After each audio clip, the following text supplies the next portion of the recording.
in Washington. The 116th Congress was sworn in today, and the new Democratic-led House got right to work. In a late-night vote, they passed a spending bill to reopen the government, but without money for President Trump's border wall. CBS 2's Jessica Layton here now with more on all of this. Jessica. And so, Maurice, it may have been for nothing because, as we know, that border wall is the sticking point in all this. The president has said he will not agree to a spending plan without money for it. So, new year, new Congress, but the same political standoff as the shutdown is about to hit the 2-week mark.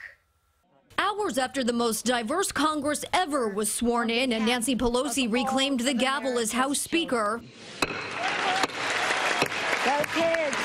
the now Democratic-controlled House of Representatives passed a bill to reopen the government.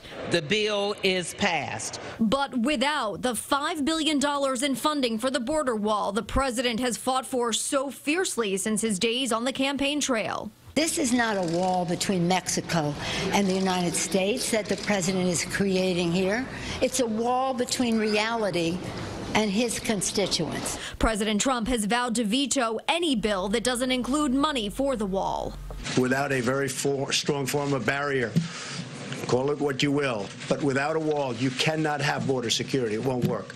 As the sun went down on day 13 of the shutdown, national parks in the tri-state area sat empty. UPS didn't get the "we're closed" memo on the door of the Welcome Center at Patterson-Great Falls National Park.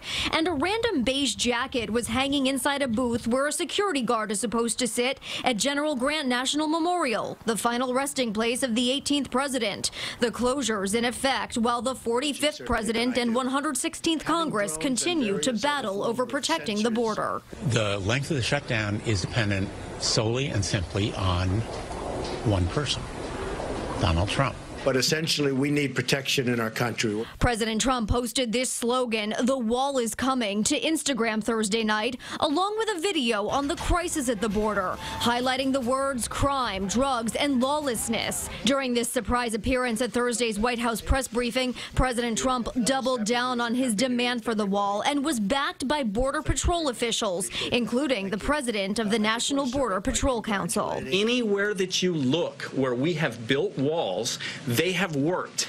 They have been an absolute necessity for Border Patrol agents in securing the border.